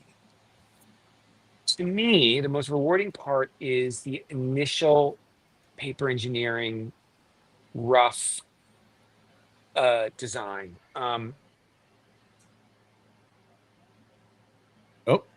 Oh, he got muted. You got muted, Matthew. Accidentally got muted. Yeah. Am I back? There you go. Let's see. Okay, there I am. Wouldn't you know, I hit my mouse a couple a.m. and that makes it all so weird. So sorry about that. So that initial stage when you're just like cutting and folding, like figuring out how you're taping things and you're learning like how this paper is going together. That to me is, because it's so raw and visceral, you're seeing how it works. That to me is the most fun. But also, you'd be shocked, like even doing what are called the die lines, like making the cutout shapes digitally in Illustrator, I find that very zen. Even though it's hard and it makes your brain hurt at times because you're making sure that all the measurements are right and all the angles are correct. There's a portion of it that like I have I think about like I have two portions of my brain. I have this like artistic side, and then there's the like, well, can it be done side, the scientific engineering side, and they sort of work together. And I get to exercise, like when I'm doing die lines, it is a little bit more of the engineering side, and it's almost like it's reining in the art side. And there's something really wonderful about completing them and building it and seeing that it works or hoping that it works. Those are good ones. But I also love drawing, like doing the archives. There are a lot of parts of what I do that I like. So that's what I'm Very cool. We don't have any kind more of like questions. Charlie, We have like editing, editing for him, I'm sure is both equally rewarding and also, annoying, because just like, I wanted all that in there, but I can't. Oh, you kill your darlings all the time. You're like, that is so great. I want to keep that in. But, I think what we all deal with is space. You have a limited amount of space. Your palette is a certain size, and you have to play within that sandbox. And it can be a little freeing, too, of like, you're like, this is the space I need to work in. So, yeah, it's definitely always a challenge of editing things down to exact word counts. Yeah, that's got to be a little frustrating, but at the same time, rewarding once you get it all completed. So. Oh yeah, it's figuring out a puzzle. It's really about kind of figuring out a puzzle in its own way. So we don't have any more questions. We have a couple of comments. Paul says, "You have to think in 5 dimensions to make a pop-up book." Wow. And Trish says, "Wow, this is an amazing book." So I agree with Trish. I love that name, Pilot Queen. Yeah. Yeah. I am the Pilot Queen. Pirate Queen Trish, yes. She's one of our amazing mods too. So I love that name. Well, if you guys would like to get more information on Charlie Price or Matthew Reinhart, you can definitely find them on their social media pages. Let me go ahead and bring up some of those real quick so we can share it. And if you guys want to say anything as I'm sharing these, feel free to do so. Let's see here. Obviously, we have the YouTube page, which we already showed, but we also have, what happened there? Let me see here. Sorry. I have so many pop-ups right now. I've got to delete a couple so I can share this with you. Let's see here. Not the kind I make. No, my pop-ups are a little bit different. I've got all these different windows open on my computer here, which is kind of crazy. So although you could have a new feature if you did the pop-up version of the pop-up windows, because people might click on them. Oh, there we go. Right? All of a sudden just folds out to you. That annoying. Yeah. Let's see here. So right here we have Matthew Reinhart's Instagram page, which you can go and follow him. He's at let's see, is it just Matthew C. Reinhart. There you go. And it's also got his YouTube page on there. But you can check out some of his, videos and little, shorts there, reels. So definitely check that out. We also have, let's see. Whoops, that's not the one I wanted to share. Where'd it go? Here we go. So we have his Facebook page as well. You can find him here at Pop-Up Books by Matthew Reinhart. If you want to go find him on Facebook. We also have him here on Inside Editions. This is the publisher for many of the books that he. What's that? No, I was just going to say, one of my many publishers, but this is my main publisher right now, Inside Editions. Yep. And we do all kinds of different books. We're even doing like papercraft books now. I'm like really fighting for a really cool, I would love to do a Disney holiday papercraft book. I think it would be so much fun. So I love being able to create with paper, and so we're coming up with something. Yeah. Well, it's amazing some of the stuff you have here. Let's see, and then of course we also have his website, which we showed you earlier, MatthewReinhart.com. And then of course you can also find his. Let's see. Oops, I actually clicked off. Let me go back here. You can find him on Amazon as well. Okay. And then, of course, don't forget, you can also find Charlie's stuff here on Amazon as well with some of his books. Let's see. And I believe we have, where did it go? Oh, here we go. You can also find him on Instagram at @CharlieGraham. Oh, yeah, @CharlieGraham. There it is. Now, his account's private, so you'll have to send him a request there. But, yeah, you can also find him on that website as well. Don't forget, they also have their YouTube channels that they also have, so you can find them there as well. But I just want to say thank you so much, gentlemen, for being on the show with us tonight. It's been an absolute Thank pleasure. Yes, thank you. When I had seen the book, and I was like, I couldn't wait to meet all the authors that day, obviously. And then Matthew was so kind and generous, and he was like, "Yeah, I'd love to be on the show, and let's talk about it." And when I opened up the book and took it home, I was like, "This is cool. This is me. I can't wait to talk about it." And it's been actual joy just reading through, the little pamphlets and seeing all the little nooks and crannies there and trying to fold it back in place. Yeah. As Barbara Duncan will Oops. suffice on that one. But it's really, really cool. And if you guys, have your next projects coming up, we'd love to have you back on the show. Thank you. Is there anything else you'd like to say before we I just want to to go? thank you. I was just going to say thank you. Thank you so much for having us. Thank you for your passion with what you do and create, to be here and do a podcast like this. I know it's a lot of work, and I appreciate it, and I know everyone out there appreciates it. So thank you. I agree. Yeah, thank you so much for having us, and it's great to just talk to people that are passionate about the parks. Yeah, Danny, do you have any awesome. final thoughts? No, just thank you again, guys, and I hope we can have you back when you have your next projects out. We'd love to be able to display them and talk about them and get to know even more about you guys. So again, thank you guys. This was awesome. We love learning about all the different creators and craftsmen out there. Thank you. All right. Well, Matthew and Charlie, thank you again, and we hope you have a great night, and we'll be in touch. Yep. Thank you. Awesome. Thanks. Bye, guys. Bye, guys. All right. So before we continue on with anything else, there's something I definitely wanted to bring up, and that is the Chalkwalk, because it finally ended for us and the Park Streamers. And as all of you know, the Chalkwalk was near and dear to our hearts, and we actually we hit a milestone that I couldn't believe that we actually hit. The Park Streamers were able to raise $37,075 for the Chalkwalk this year, and our goal was $25,000. Danny and I, our goal was 14,000. Well, yeah, our goal was 14,001. Right? I mean, it was, but then we were like, well, we can make it to 20, and then it was 25, and then we decided to stop at 25 because we really didn't think we were going to do much more than that. We were hoping to get up to 30, but I was like, should we make it 30 now? Dan's like, oh, let's leave at 25. We're good. Just leave. Exactly. But the fact is, we hit 35,000 at the Chalkwalk, and then we end up making 37,075, and a good portion of that is Jen continuing to do Grizzly River Run. Right. Yeah. Jen, I know it got to a point.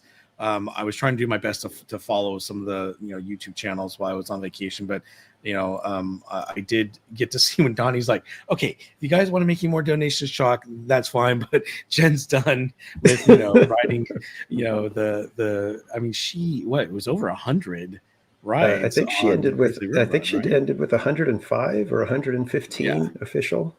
Yeah, it's something like that.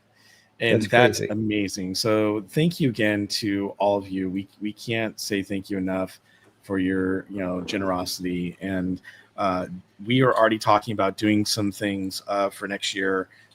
We're actually going to, and I hope that we can share it. We're hoping to go to Chalk next week. Unfortunately, we can't take our whole entire team at the moment. We're working on doing a tour for them. But as everyone knows, my dad won the Park Streamers guitar that we were raffling off for the Chalkwalk, and so he has decided to donate it to Chalk. And on the 17th of September, we're supposed to be going to Chalk to deliver the guitar and also see the mini Chalkwalk. And for those of you not familiar with the mini Chalkwalk is just that. It is a mini Chalkwalk for all the children that couldn't go to the Chalkwalk itself. They bring Minnie Mouse and Mickey and some of the other characters to come out and to walk with them around the hospital, which is great. And then for those children who are unable to walk at all, or they are quarantined, then they obviously, have the characters go and visit them in bed, which is awesome. So it's going to be a great event. I'm looking forward to going and obviously meeting the music director. I know that Danny Cordy and my dad and I, and I think we're going to go ahead and bring George, our photographer, who's amazing, by the way, to the event so that we can actually get some great photos of it, but I cannot wait to share with you what it was like. And I know Danny and Cordy can't wait as well. But that is next on our list as far as Chalk. And then, of course, we're going to be talking to Chalk about what we're going to do for next year. And I think it's going to be even better. And I can't wait. So it's crazy to think that in another 6 months we'll be starting the whole process over again. Yeah, I know. But truly amazing. Yeah, there's just not enough thank yous to go around. I mean, you guys blew us away again. I say it every single time. I should know better than to underestimate this little community that we have here. When you think they've given enough and that they've given all they can, all of a sudden they dig deep and they keep giving. And I don't know what else to say other than thank you. And I'm humbled and honored to be part of this. And I just look forward to it now. Every single time we do something like this, I'm expectant that the community is going to surprise us yet again. And that's how I'm going to try to keep my mindset going into these from now on, that, you know what, I'm not going to try to put you guys in a box. Let's put it that way. Nobody puts the Park Streamers community in a corner. Okay, quote from Dirty Dancing. Well, it is truly amazing. So thank you everyone for doing that. So let's go ahead and talk about driven by the love of tomatoes. That is true. It's just never going to leave me. So Krista Joe was asking, was Chalk wanted to talk to you guys about your fundraising techniques? I remember you guys mentioning how impressed they were with your guys' fundraising as a team. So they've already approached us a little bit about that, and we've shared that with our actual rep, Emily, and we've shared it obviously with Zach, and we're going to continue talking to them. But yeah, we've actually already kind of shared some of that information with them, and they're always looking for new ways that they can help other teams as well as ourselves. So it's definitely a collaboration, and I think it's great. So thank you for asking that question, Chris Joe. All right. So with that, we have a little bit of Knott's Berry Farm news. So something we talked about a couple weeks ago when we were doing the in-park stream for the Park Streamers Hangout at Disneyland, and that was, in fact, let me bring it up real quick so I have it here so we can show it to you. And oops, let me bring it over here.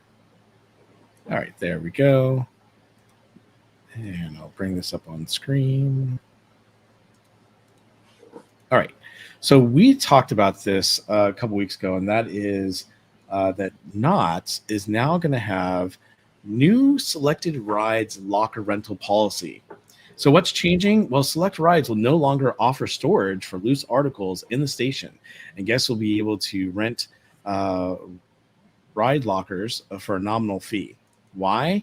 Well, guests will now enjoy shorter wait times and more opportunities to experience their favorite rides, shows, and attractions. And this process is designed to eliminate the time spent managing those loose articles on the ride platform, which results in a more efficient boarding process. And how it works? Well, Ghost Rider, Hang Time, and Silver Bullet will offer lockers for $2 for a 2-hour rental period. So look for the ride locker signs near the entrance to the queue. And reminder, for safety, loose articles are not permitted on select rides, and thank you for helping keep our rides moving efficiently. Okay, so here's my thing on this.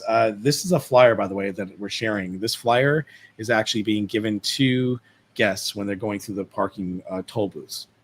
So you're given this, and this started today.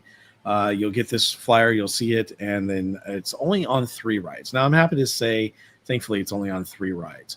However, it doesn't make a whole lot of sense. You're only going to do it for 3. Now, they are major rides, right? But their whole thing is that, and let me read this again. I got to bring it off the side here. Guests are going to enjoy shorter wait times and more opportunities to experience your favorite rides, shows, and attractions. Okay, I'm sorry, but, and I got your take on this, Danny, because my whole thing is, it doesn't take that long for people to go put their stuff in the cubby and come back. It really doesn't. I get they're saying, well, if it's in the locker, then people are just going to get right on the ride. The biggest issue is not the people putting their stuff in the cubbies. To me, the biggest issue is employees not loading the trains in a timely manner. They're talking, I'm not saying that they're loafing around or anything like that, but they're not very efficient sometimes when it goes to getting, guests on rides very quickly.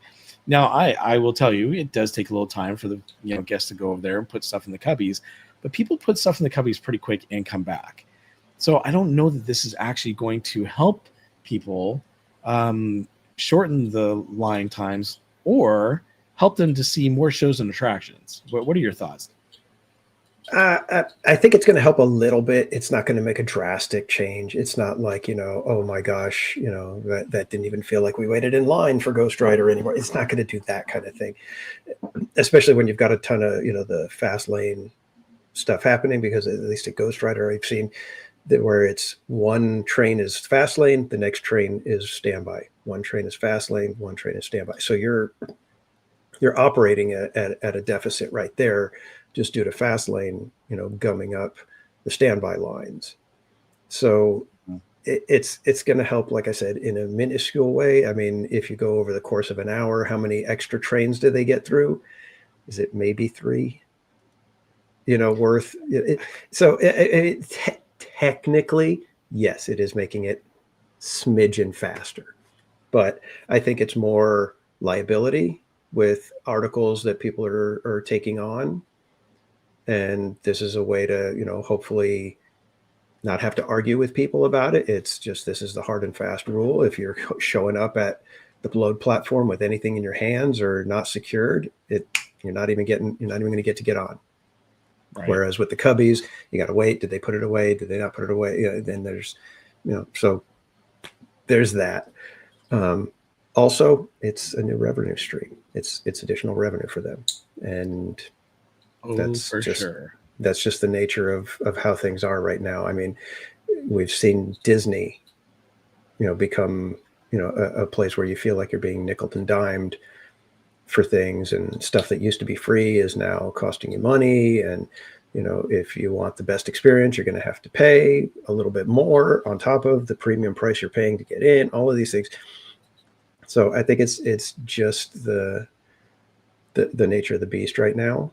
And and we'll have to see how it goes, because Knott's really can't afford to alienate more people. As it is, their passes are what's bringing people to the park.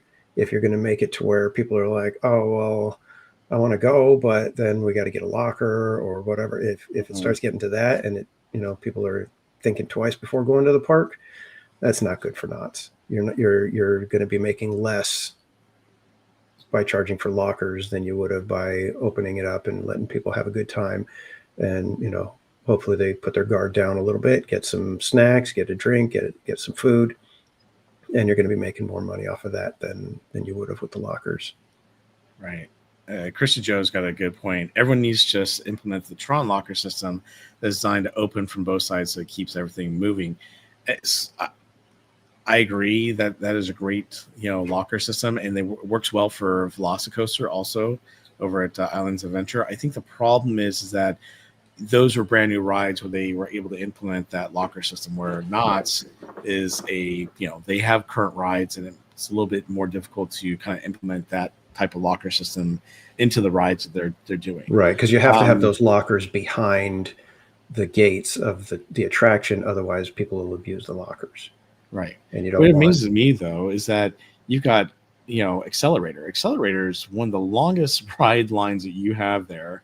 I mean, you could be waiting for a long time. They only usually have one train working at a time, unfortunately, and they're still using the cubby system. So their whole excuse for doing this is not very valid to me. It's like, oh, you're going to do it for these 3 rides and not for the other ones. Not that I'm trying to get it done for all the rides. To be honest with you, I think the cubby system works fine. But yeah, I don't know. It's just weird, because it's like Silver Bullet. There, you have no option. You can't bring stuff. There's nowhere to put anything.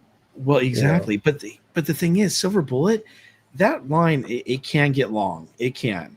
But most of the time, that is not a very long line. And usually within 15, 20 minutes, you can get on it, depending on when. I know it's not always like that. But many times when I go there, I find that, the line's not that long.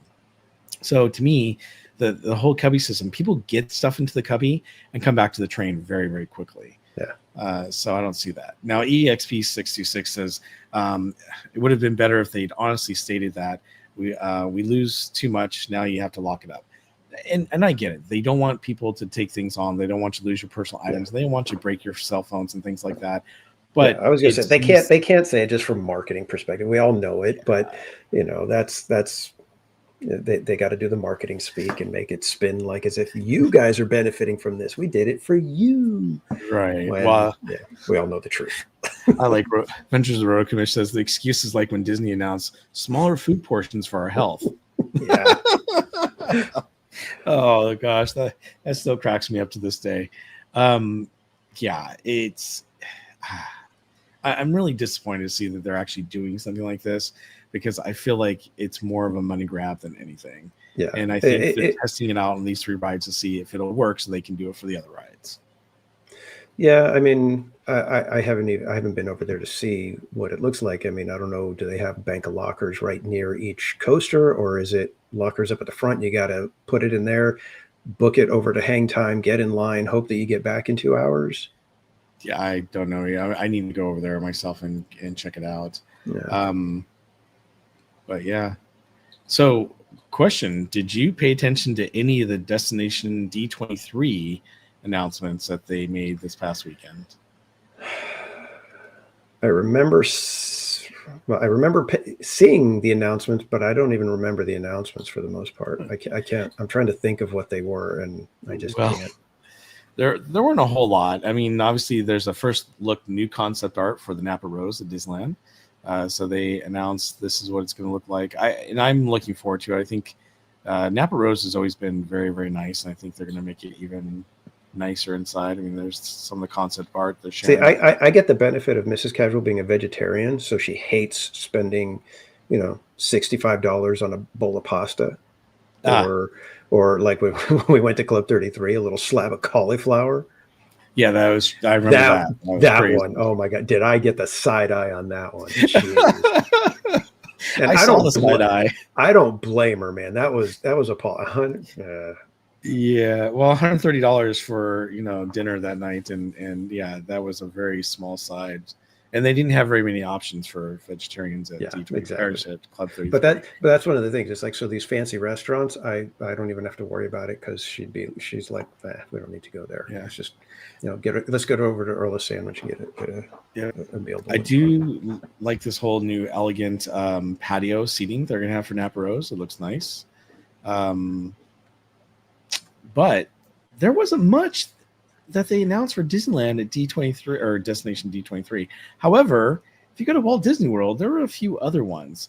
So they announced that the Walt Disney... one was held in Disney World, wasn't it? Yes, it was. Mm-hmm. So, yeah. So Walt Disney audio animatronic figures coming to the Carousel of Progress. So I thought that was interesting. They actually Let's see if they get the head right. Yeah, no kidding. I hope they do. So Walt's ongoing impact on the Carousel of Progress is going to be there. I think that will be really cool to hear. So I'm definitely looking forward to seeing how that turns out. There was also an announcement. Now that they've got us numb to a Walt Disney animatronic, they'll throw it in wherever they can. Probably. There are new details about the architectural inspirations for Villains themed land at Magic Kingdom. So they were showing some concept art and images that will lend itself to that. There's also a really cool video here from Andreas Dea, who was consultant for the Villains themed land that's coming out. But yeah, some of the little concept art they had does look, interesting. It's not even concept art. It's these are things that we took pictures of. Yes. So it's not really. Well, it's not really telling us anything. This is where they're getting it from. Yeah, I know. Well, it'll be interesting. Here's the thing. I'm not quite sold on the Villains land yet. I really need to see what they're going to do, because it could go either way for me. It could be the kind of thing where I'm like, okay, they did really good, and that was the wow. Or it Yeah. could be like, this was a bad idea. You guys shouldn't have bothered. Yep, I agree. Of course, there's a new color palette that's been announced for Cinderella's Castle, which I thought was interesting that they're going to come out with a new color palette. Well, they're going back to the old color palette, basically. Yes, exactly. Which That's is what I what was they about needed ready to to say. And it's kind of funny because they and so if you guys saw at D23 at this event, they opened the show by doing the thing, the little social media meme of taking the new Cracker Barrel logo and putting D23 in it. Yeah, that didn't go over well with me. I was like, really? It was the most tone deaf thing because it's like, do you understand that what you guys are doing to Frontierland in Magic Kingdom is exactly what Cracker Barrel was doing? Right. And then it was funny because the next day they announced the castle, and that's when I said, oh, so the D23 thing was foreshadowing in that we were trying to do something new the way Cracker Barrel was, but just like Cracker Barrel, we're going to go back because the fans are like, this is stupid. And so they're taking the castle back to its original color palette. Yeah, I know. It was terrible. This is cool though. There's going to be a new Tron Ares ride overlay announced for Tron attractions, so I think that's going to be really cool. This is the kind of thing where it's one of those things where it's like, this is what we're always told with these attractions, that it's going to be so easy for us to make it a different theme, a Halloween theme on Toy Story Mania. It's going to be a piece of cake. We could change this and we could constantly update it, and then they never do. So It's nice to see that something even as new as Tron is going to actually do something with the technology that's in these attractions. Yeah, I agree. Did Toy Story Mania ever have an overlay? I feel like they did, but then they just stopped doing it. I feel like they did have an overlay one year of either Christmas or Halloween or something. But is that just a fever dream? And I'm thinking that they did. No, they did. I can't remember what it was exactly, but they definitely did. So, but they don't anymore. Why? Why are we not getting World of Color Season of Light? It's all pre-programmed already.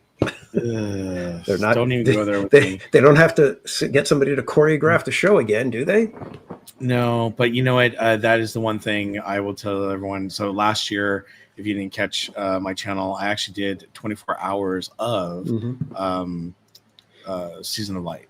So I'm going to do that again this year because it was really popular last year. And the fact that Disney is not doing that, it makes no sense because they're getting rid of the, all the, 70th anniversary stuff over at Disneyland for Halloween and for the Christmas holidays. But over at DCA, no, we're going to keep World of Color, What else does DCA do for Christmas other than Cars Land? Well, that, and they do the Feliz Navidad, so that's a cool show, obviously. But seriously, why aren't they doing Season of Light? It makes no sense. Well, I got to keep the parade, or sorry, the World of Color, happiness. Why? And I know this to me, I get it. People want to come and see the 70th anniversary, but the 70th anniversary stuff is being taken away over at Disneyland Park. So it makes no sense that they're taking it away over there, but they're not going to take it away briefly for the Season of Light stuff. And we're talking about literally a little over a month and a half. So I don't know. Hit a sore spot there. And I'd say the majority of people that are taking their vacation to Disneyland during the Christmas season is because of the Christmas offerings. Yeah, absolutely. By the way, we've had a few other people join us tonight. So Judy, welcome in. We got Jay Bay, we got Jessica Coloma, we got Amy, we got EXP, we got Adventures with Roto Kamish. Yep. Jonathan Chong. Power Queen Twish, obviously. Who else do we have in here? Did you get Juti Booty? Yeah, I just said Judy. Yeah. I love that. I love the names you guys come up with. They are so awesome. So that is so cool.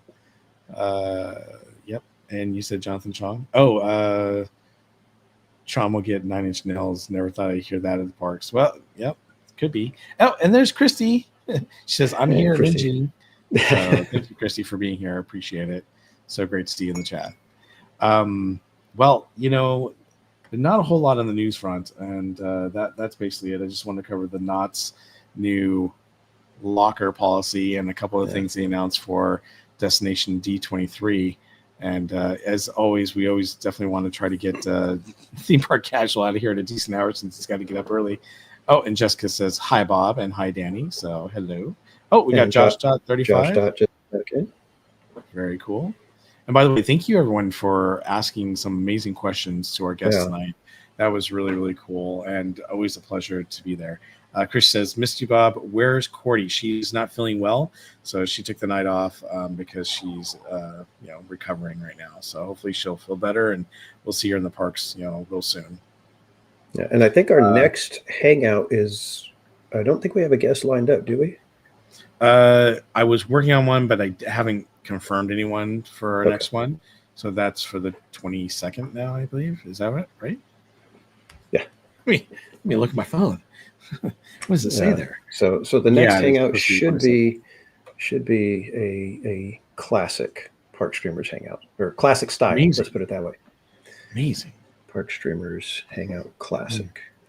Oh, and before we continue on, I want to let everyone know we are still following up with Bob regarding all the books that you guys had donated for the Chalkwalk. So we will hopefully be getting those out to you as soon as we can with Bob. So thank you for your patience on that one. Bob, did you go on your cruise? Yes, Amy, I went on my cruise and had a great time. I'll probably talk about it on my stream. Actually, my next stream is supposed to be Oogie Boogie, but I may try to do a stream before that. Maybe we'll talk about it either on that stream or this coming Sunday. So I know a lot of people want to ask about my vacation, but we'll talk about it on my channel later this week. All right. Yeah, you'll have time. You'll have time in the treat lines at Oogie Boogie. Yeah, no kidding, right? I'm looking forward to going, actually. But you don't go till October 14th, is that correct? Yeah. Gotcha. Okay, and I'm going this Thursday and then October 23rd. So I can't believe it. It's 9:54 p.m. and we're actually going to end the show here in a moment. Is there that little to talk about? Well, kind of. Yeah. But we had some great guests, but not a lot of news. So you didn't have a wild time like your brother on his cruise? No, I did not have an experience like that. Although I did, I've got some good stories for you guys that I'll be sharing when we talk about it. But if you guys have any questions for myself or Theme Park Casual, Danny, let us know in the chat real quick so we can answer those questions. And then we're going to say adios. I'm trying to think if I have anything going on my channel, but we need more content apart from the lipstick on a pig. It's hard to put. That's funny. It's more like a pig stick on a lip. Yeah, no kidding. Hey, by the way, speaking of pigs, I haven't brought this up, and I've been thinking about it. And the funny thing is, I've been thinking about it, and I actually saw someone post on Instagram about this. But did you guys notice that when they put some of the stuff out for the 70th anniversary inside the Opera House, they show the birds from the Tiki Room, they show Pirates of the Caribbean, and they show the Small World. There's a pig there. That pig's not in Pirates of the Caribbean. So why is that pig there? Isn't that crazy? It's not one of the little there's the pirate that's in the mud with the pigs. No. In fact, the pigs are all lying down in Pirates of the Caribbean. No pigs are standing up or sitting down on the rump like that one is there. There was a Mark Davis pig that was created for an Epcot, and I can't remember the ride now, but it was a World Pavilion? I can't remember. But he created some pigs, and that pig that's sitting down was created for Epcot, not for Pirates of the Caribbean. Is that what was it? Was World of Motion, wasn't it? Where there was World of Motion, they were like pulling the horse, and because some of those when they eliminated World of Motion for Test Track, some of the animatronics got moved to Pirates, because if you remember at the chase scene when they switched it from the pirates chasing the girls, yes, it became the pirates were chasing after the girls holding food. And right. So when you first went under the bridge after the auction scene, there was the horse and stuff like that right there on the right-hand side. So it could be that's, like Paul was saying, it's probably one of the Epcot pigs that got moved from that. it is, but why are they showing it as Pirates of the Caribbean when it was never part of Pirates of the Caribbean? Yeah, I know, Amy. I kind of did the same thing.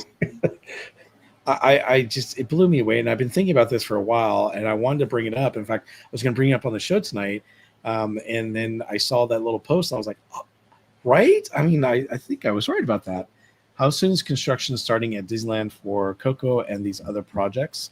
So Coco is slated to break ground in 2026. Yeah. Avengers Campus is obviously making progress. So with the ride, yep, they are. I was hoping we get more art and plans by now. I think they're going to be very slow going, and I think it's going to be one of those things where they're going to wait until D23 next year to go, hey, look, this is what we're doing for Coco and for Avatar Land and all this other stuff. And of course, well, we don't even know exactly when Avatar is going to start construction, but it could start as early as next year because Monsters is closing supposedly early 2026. We don't know what that means necessarily, but as soon as that closes, at that point, then they're going to start dismantling that ride and getting things prepped. But Avatar Land proper, I don't think it can happen until they have that Eastern Gateway done. Yeah, I think they're going to have to wait for that one. There's a lot of things that need to happen before they start doing all this other stuff. So I agree with you on that. Yeah. All right. What other questions do we have? Jessica Coloma, what's the story about the tomato? I don't like tomatoes, and everybody always gives me a hard time about it. Mm-hmm. And I don't know what happened. One night it got out of control, and everybody started changing the names to all the rides to stuff like, why don't you go on Mr. Tomato's Wild Ride and Toy Story Midway Marinara. It was Theme Park Tomato. And I became Theme Park Tomato at that point, and it just has not stopped. Mm-hmm. It's crazy. It's just like glitter. Yeah, but you like the glitter, Bob. GV559 says, did you hear about possible Skyliners around Anaheim to Disneyland before the Olympics? I don't think that's going to happen. Yeah, I heard that rumor too. I don't think it's going to happen. I think that was just somebody throwing it out there that they should do it. And I think it just kind of spiraled into a rumor that Disney is somehow, or Anaheim is somehow thinking about it. But there seems to be zero reasoning for that unless, I mean, I can't imagine that the city would need it, would see a benefit of it. And Disney's certainly not going to pay the full price of that. So. Hamido, how are you? Welcome in. I mean, I don't think it would necessarily be something that would take too long to construct. You would just have to, strategically place the towers. But, I mean, having it going over city streets and things like that, I don't know. Oh, that's not what I want to click on. Trish says, if I remember correctly, it was Barbara Duncan who started the Tomato Mania. LOL. Yeah, it was Barbara. Yeah, we know that. Yeah, it was Barbara. But she did it innocently enough. She didn't. It's not like she told everybody, "Hey, let's all start throwing tomatoes at him" or anything like that. It was just a little comment, and then honestly, it was Mama's Oil Factory who took it to the next step, and after that, everybody ran with it. Because Mama's Oil Factory tried to say that they put tomato in the churros while I was eating a churro. Chris Joe says the only Skyliner Disney's construct is bringing back to Tomorrowland in the park itself. Yeah, I agree. That is the weirdest thing. Other than Tron in Disney World, the Tomorrowlands stateside are just the most pathetic lands now. I mean, both just have like gaping holes in them of, wasted empty space and attractions that are way beyond needing a good upgrade. I agree. And I say that where, when it's like, what, I don't want them to get rid of the submarines, don't need to reroute the monorails. I'm okay with electric Autopia, but give us something on the People Mover tracks, get that Astro Orbiter back up on the tower, and put something in at the not launch bay, the Star Wars or DVC lounge or whatever it is over there. Bye, EXP66. Hope you have Have a good night, EXP. Yeah, Star Wars launch bay at Hollywood Studios is closing soon too. Yeah, well, launch bay has been just, oh man, they're not even using it to its full potential anymore. At least not Disneyland. So yeah. Well, Barbara says Disney needs to hire some Imagineers with imagination, or engineers with imagination to tackle the Tomorrowland problem. Well, the problem is almost anything you create to be Tomorrowland is going to be obsolete by the time they actually make it. It seems like so. But that's if you're doing Tomorrowland as a blueprint of the future, the way they did back in '67. I mean, I gotta be honest. Go ahead. Sorry. No, go ahead. I was gonna say I would be happy if they did a Tomorrowland of the past, right?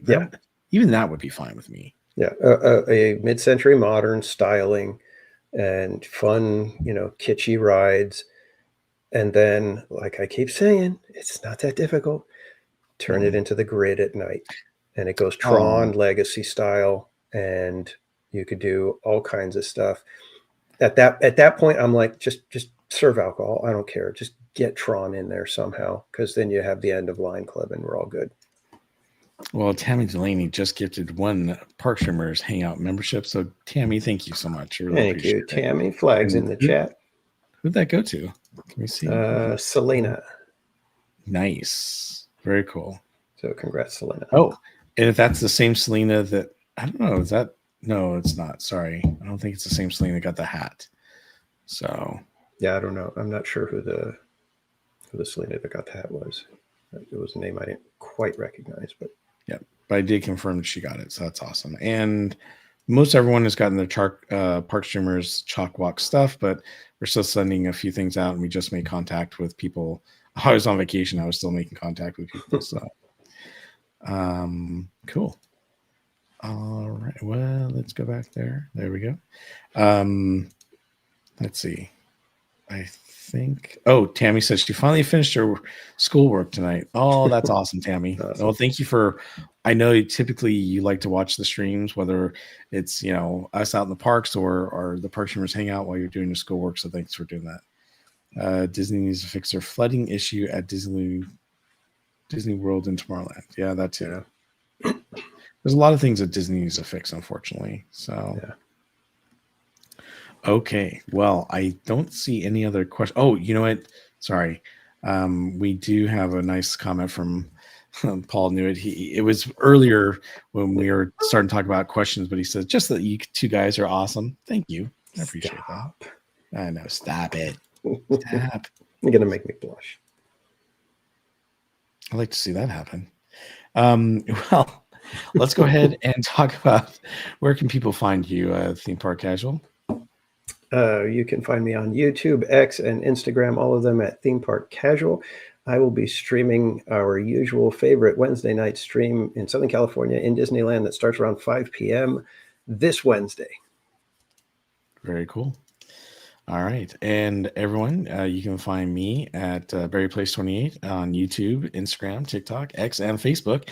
And I will be streaming again on Thursday at Oogie Boogie, and then again on Sunday. However, I'm going to see if I can try to get a stream in maybe during the morning or day-ish time, sometime before Thursday. That leaves tomorrow or Wednesday. I don't know what's going to happen. So just hang in there, and if you see me go live, surprise. There we go. All right. With that, it's been a pleasure. I want to, thank our special guests, Matthew Reinhart, as well as Charlie Price, for being on our show tonight. It was a pleasure having them on. And as always, it was great having all of you in the chat watching our show tonight. Again, we'll be back in a couple weeks for the Park Streamers Hangout. It should be a normal show for once without any special guests.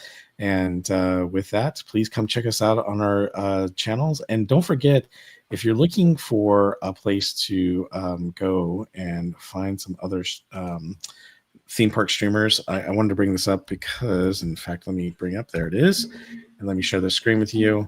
there is a really cool site called DisneyStreams.com, and you can find me, Theme Park Casual, Cordy in California, Christy Peach, Disney, Living Dead Fam. A bunch of people are on this site, and it's really, really cool because, let me share it with you. It'll show you who's live on the East Coast and West Coast, and it's awesome because you might, find some new streamers. So you can see there our Park Streamers Hangout is in the top there. And we also have, who else is live right now? Becky and Eli, Theme Park Steve. So those are the only ones who are live right now. But only the streamers who are part of this network will show up.